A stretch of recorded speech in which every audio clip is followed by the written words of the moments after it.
So now we have the cache activated for both the source node, that is a World Bank indicator, and also for the sort node, that is a record ops node. And fine, let me delete this because we're going to run the entire selection again. Right click on this. I'll select run. You can see here the time elapsed that's showing up, right? Now, you can see that both of these have turned green. Okay, so once it turns green, then it means that the cache that we had activated, it was used effectively. And the enabling of cache has helped in the increased faster processing for the output. Again, let us right click on distinct and scroll down to cache. We can enable it over here also. And if I want to run this particular selection, I can do that. So I'll right click on this on distinct.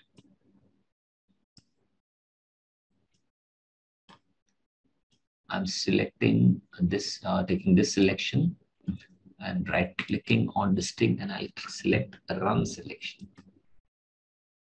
See, we can see that they both, although they have turned green. And again, so every time we select the cache, the overall processing time has reduced. Again, we'll disable this and run it. Okay, so let us disable it. That is, disable it. I'll delete this. Now let's try and run it. So it was generally taking 2 to 3 or 4 seconds max. Now let's see how long it takes. 3, 4. It's taking approximately 4 seconds only. But of course, the bigger and the more complicated your stream, more is the time that it'll take. Now, once you have generated the cache, or once you have enabled the cache, here also I'm enabling the cache. And out here it was anyways. So let's flush it. I'm flushing it out and disabling it as well. Now let's enable it. Deleting this and deleting that one as well. And let us also use another feature here from the field ops. Okay, auto data prep. Let's use this feature. So typically what I'm trying to do here is I'm using 3 different, within one single stream, I'm using 3 different patterns or 3 different flows for running different models and generating their outputs and trying to study the impact of cache enabling on their performance. So again, let us connect this over here for auto data preparation, and let us have an output node over here. That is what transform.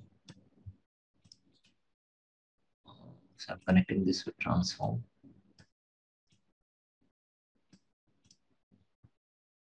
Again, let's right click on this and see. Yes, see, we can see here that the cache is available here also. So we are enabling the cache here.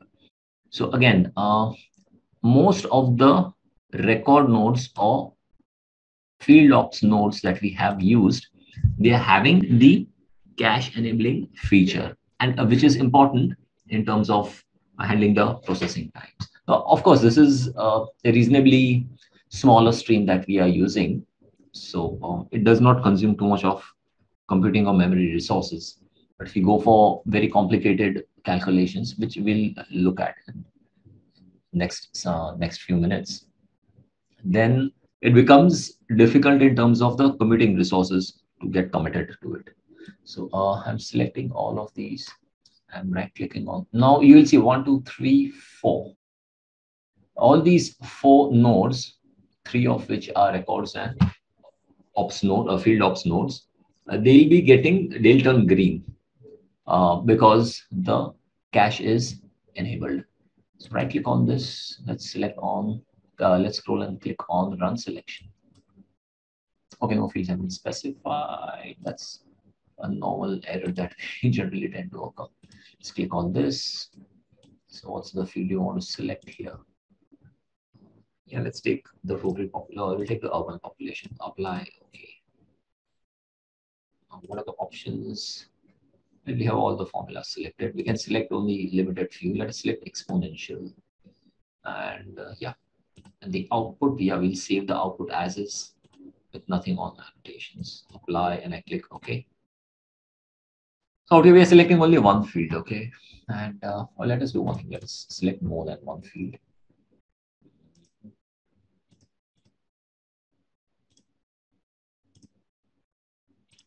Okay. Applying two fields. And right, the cache is enabled for all the nodes that we are seeing here. And right, so I selected the entire string, right click on that, and then I click on run selection. Yeah, 4, 5, yes. Oh, see, we can see no fields have been specified. There is somewhere there is an error. Okay, there is an error that has come up over here in case of transform. Is it?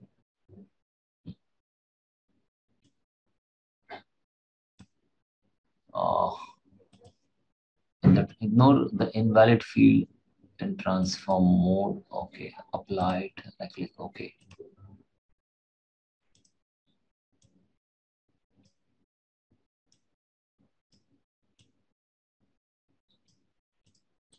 Right click. I click on edit. Okay, why are they saying that this is?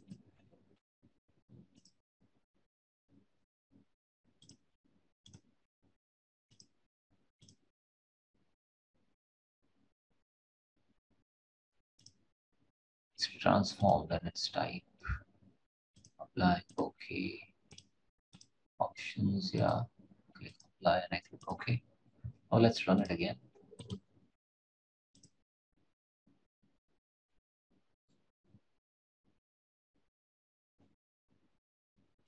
Okay, so we have now generated the transformed population, the urban population count for which is transformed types. So we have generated the three outputs for that. But anyway, we'll come to that a little later. But what important we see is that the enabled cache out here, it has turned green. And of course, since it's in the data auto data preparation, so it is enabled and activated here. So this is what we have. Let's save this for you in live sessions.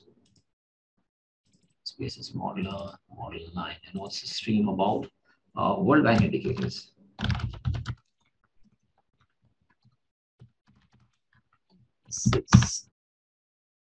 I'm saving this, and that's a stream file or str extension. Click save. And yes, but this is not an end in itself because we generated the model nugget. Now we need to generate an output for the model nugget, right? So let us conduct the data audit for them first.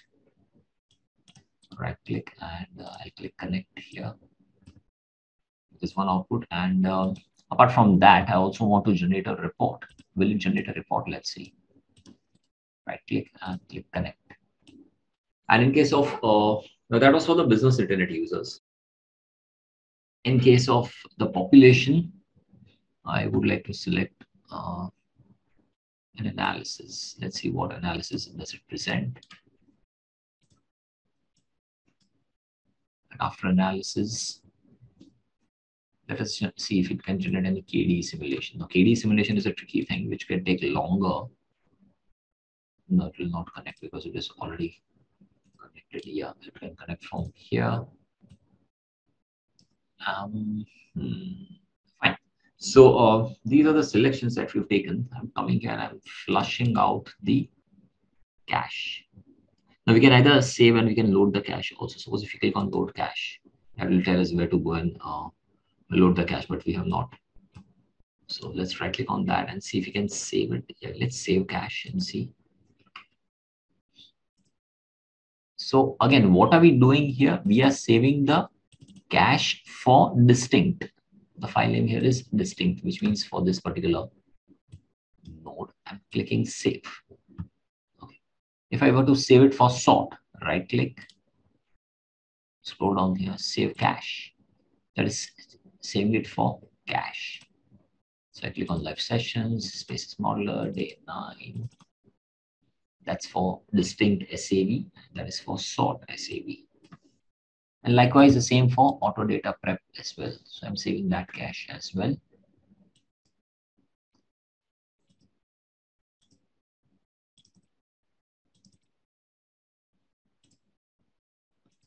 Right. So now let us run the simulations for the entire code again.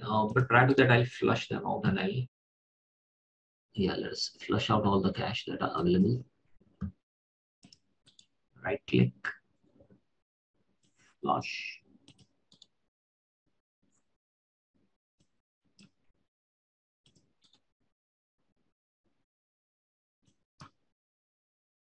Okay. So this is what we make of this entire stream. Now let us run the entire stream, starting with the Excel node. Let us enable it, enable the cache. Okay, it's already enabled. We just flushed it. If you want, we can load the sort cache. So let's come here and click on load cache. If you click on live sessions, SPSS modeler, and day 9, we want to load the cache for what sort. So I click select sort and I click open. So again, it turns green. So I'm going to have it with green. I'm going to have the loaded cache for sort node, and I'll remaining for all the remaining nodes, that is a record and field docs nodes, I'm going to start afresh with only the enable sorts, enable cache. Right click on this and select run from here.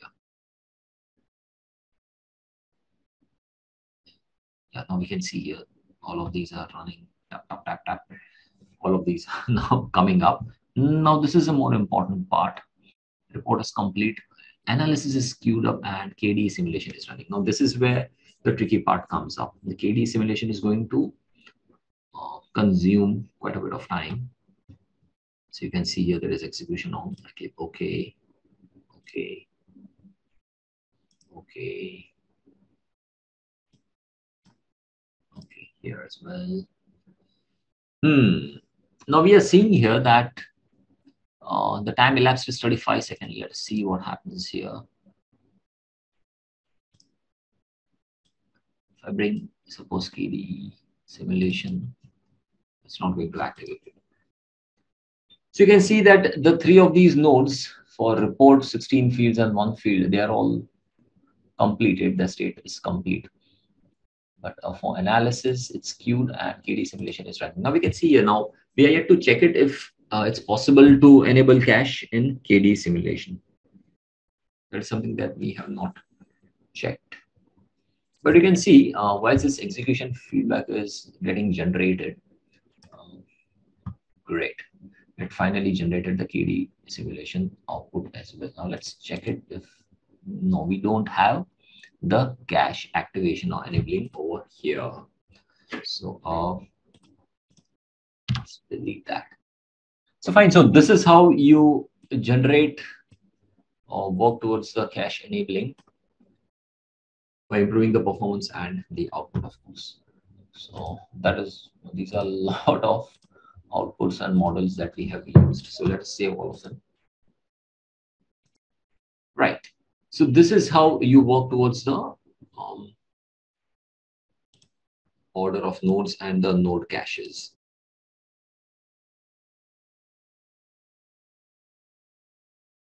Again, when we speak of the performance of the process nodes, it can be seen that in most of these nodes, typically when we speak of process nodes, so record ops and field ops, they fall under process nodes category. Here we can, when we are using these, we have to ensure that the order is also proper, because otherwise the performance gets affected. You cannot use a sort node after the end of the modeling node or the export node or the output node.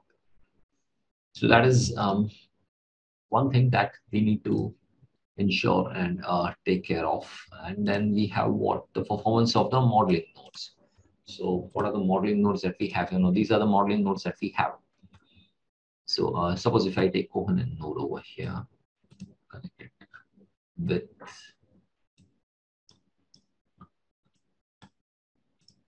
right click and connect it with the World Bank indicator. Okay, let's right click and see what do we have here. Fields, predefined fields.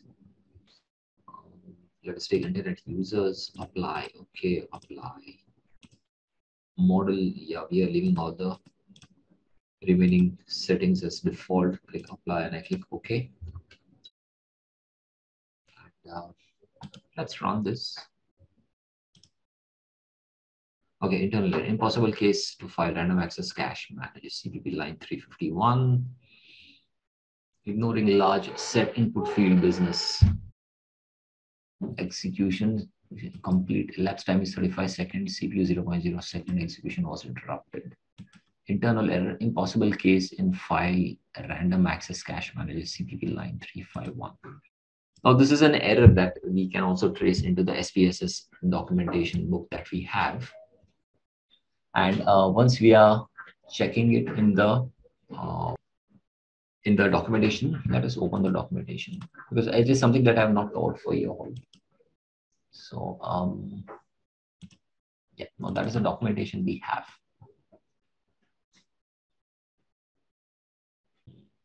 Okay, so that's what we have here. Control F, Control V.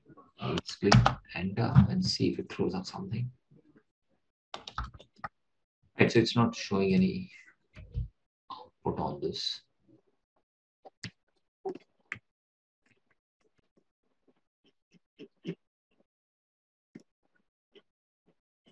Right, so maybe you may need to check this a little later. We can, but the point is, we'll have to revisit the random access cache related issue. So let's cancel it. Come back here, right click on it, edit it, and see. Partition here not selected, right? Select the country name, apply, and I click OK. Right click and I click run. Again, the impossible case in file. The random underscore access cache manager CPP line 351. So let's go to the data set itself and see.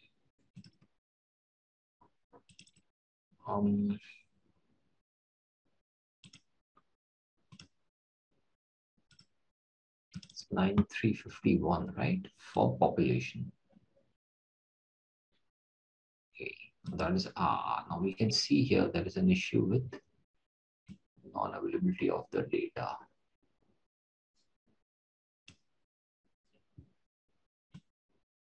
If you're looking for the business users, right? Internet users. Right now, for the business internet users, there is only one value that is provided here, 59.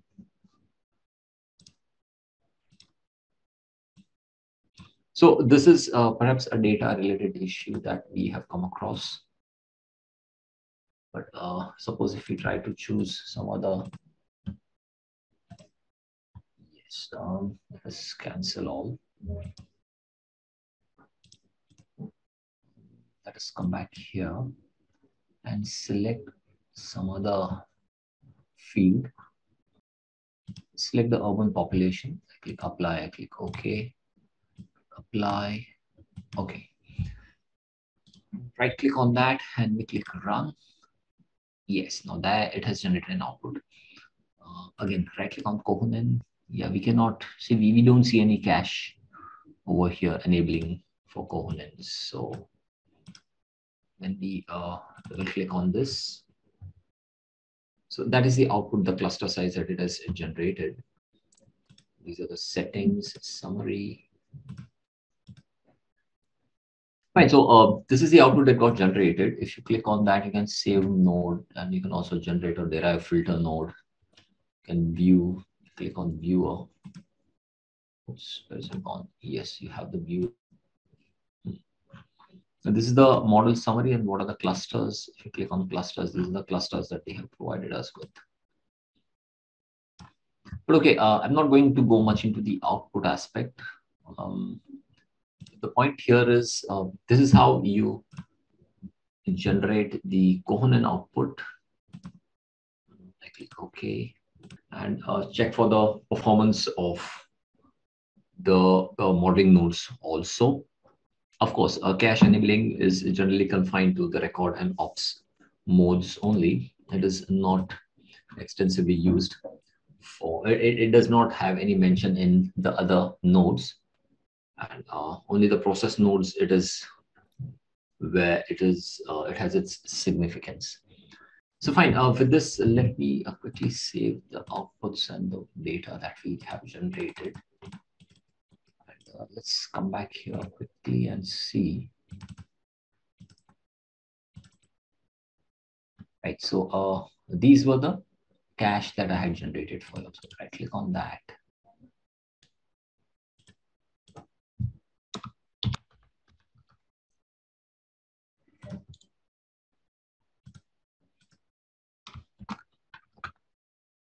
It's also cache, and the sort that we have is also cache. And you also need to generate the outputs, right? Outputs have already been generated. Can we save it? Yes, let's save it.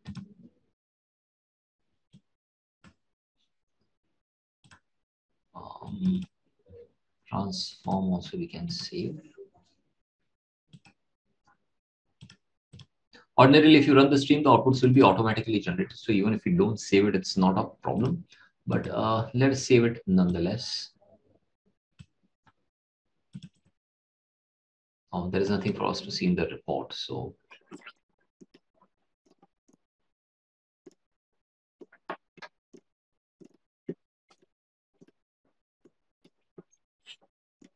the models that we have, right click, and you have to save the model as well. So that's the model, Kohanen model.